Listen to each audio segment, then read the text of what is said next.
This is a sports catastrophe production.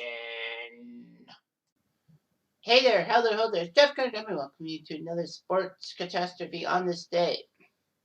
And on this day, 1980, May the 16th, the LA Lakers took care of the Philadelphia 76ers in Game 6 of the 1980 NBA Finals to win the title. Now you may be thinking, well, that's nothing new. The Lakers usually win titles and all that. But it started a decade of dominance by the Lakers and into a smaller extent the Celtics in the 1980s. Why? Because of one fresh-faced rookie by the name of Magic Johnson. That's right, the LA Lakers lucked themselves into a high draft pick and got Magic Johnson in the 1979 NBA draft. Magic made a massive impact on opening day, doing pretty well, but it was his mentor, Kareem Abdul-Jabbar, who got the winning shot against the San Diego Clippers. And yes, they were the San Diego Clippers, not the LA Clippers. At least not yet. Kareem Skyhook won the game, and it was shocking. But, Magic had enthusiasm and all that. He was bright-faced. He was smiling a lot. He had a very sunny disposition, if you will. So the LA Lakers took on the Philadelphia 76ers in the playoffs.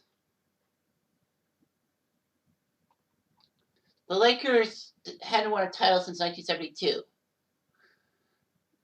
They've only made one final since that time, and that was 73 when they lost to the Knicks. The Lakers got lucky. They got the top pick of the 1979 NBA draft because New Orleans signed Gail Goodrich from the Lakers, and basically it was a compensation in the first round pick. And since the Jazz were the worst team in the NBA that year, the Lakers got him and got the number one pick and got Magic Johnson. It would be Jack Cook's last major move before selling the team to Jerry Buss. Anyway, Magic and Kareem would be a good duo and all that. The Lakers had a coach named Jack McKinney, but he had a bike accident, so basically he had to give up head coaching reins to Paul Westhead, former Laker player. No, that was Westfall, sorry. So anyway, behind Magic's passing, Abdul-Jabbar's post play, and Michael Cooper's perimeter shooting, the trio formed the core of Showtime. The Lakers took care of Phoenix and Seattle to get to the NBA Finals. Seattle was the defending Western Conference champion. The 76ers got lucky when Julius Erving arrived before the 76-77 season. They lost the NBA Finals to Portland that year, and they decided to change their style of play. They hired Billy Cunningham, former Sixers legend, as head coach. And the team traded for defensive players such as Bobby Jones and Mo Cheeks instead of offensive players and getting rid of offensive players like George McGinnis and World B. Free. The Sixers did okay and all that. They took care of Washington, Atlanta, and Boston. The Eastern Conference Finals were especially hard because Boston had Larry Bird, who was Rookie of the Year, over Magic Johnson. Probably was a tight vote. And Boston won 61 games. Philly won in 5 games, preventing the Celtics and Lakers from meeting each other in the final for the first time since 1969. So anyway, the Lakers were the best team in the West. They had 60 wins.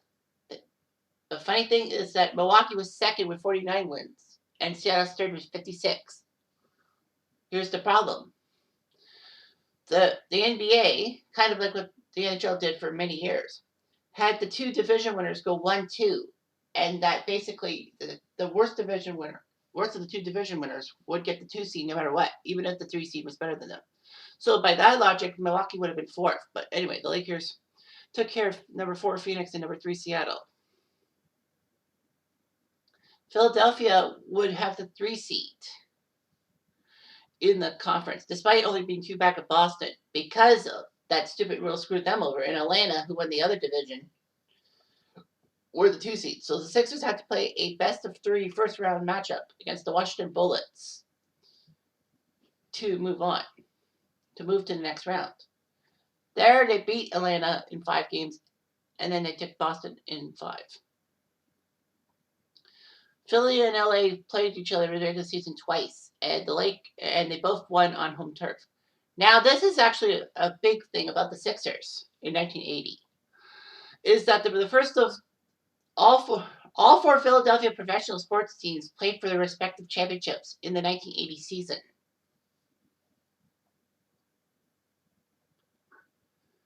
The Flyers would play for the Stanley Cup, but sadly lose Game 6 to the New York Islanders with Bob Nystrom's goal. Although Flyers fans would also point out that there was an illegal goal that should have been marked offside because the linesman missed the puck going over the blue line and then an Islander being in the offensive zone at the same time.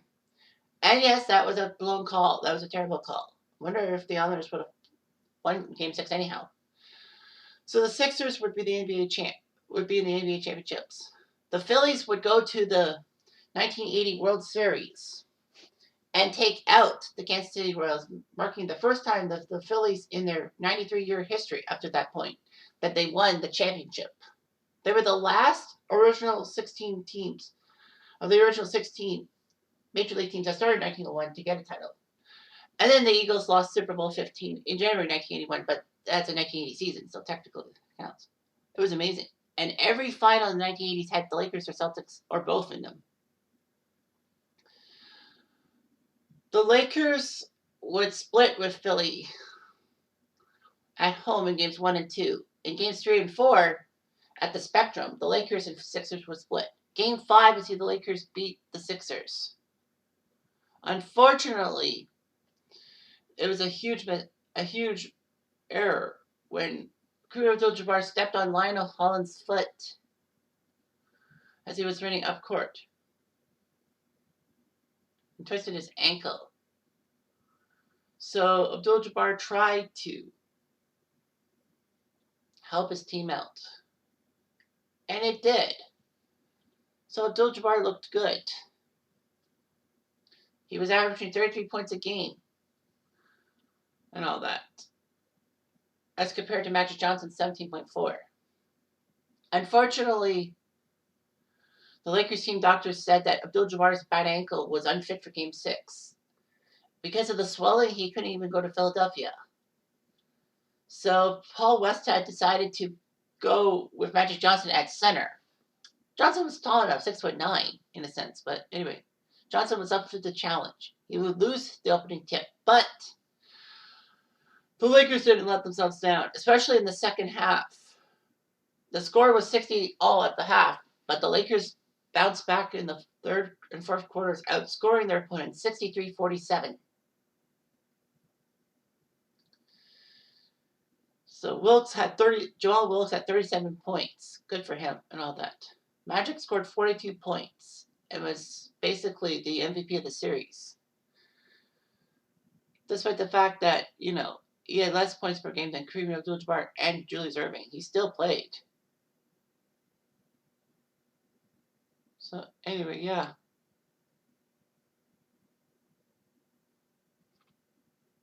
It's nice to know that. However, TV coverage would basically be weird. The NBA had a strange contract in the U.S. and all that. The series decided in Game 6 was the most notorious example of CBS's practice of showing even the most important NBA games on tape delay. Because May 16th was on a Friday, they didn't want to preempt the Dukes of Hazzard and Dallas. Despite the fact that both shows were actually in reruns. So basically, they could have preempted those without any problems. Because they were just reruns. They actually did cut back the 1980 TV season because of an anticipation of strike by the Screen Actors Guild, which actually screwed up a lot of things. So Game 6 was shown at 11:30 in all but 5 U.S. cities who carried it live. LA and Philly, because they were the cities of the NBA winners. Portland, Las Vegas, and Seattle.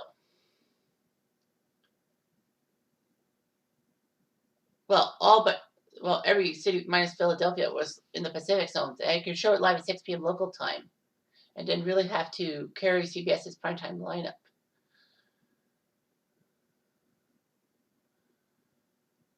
And a lot of people said it was an example of TV's lack of interest in the NBA in the pre-Magic and Bird era. If Game 7 was held, it would have been held on a Sunday afternoon at 3 o'clock, and then definitely would show it live.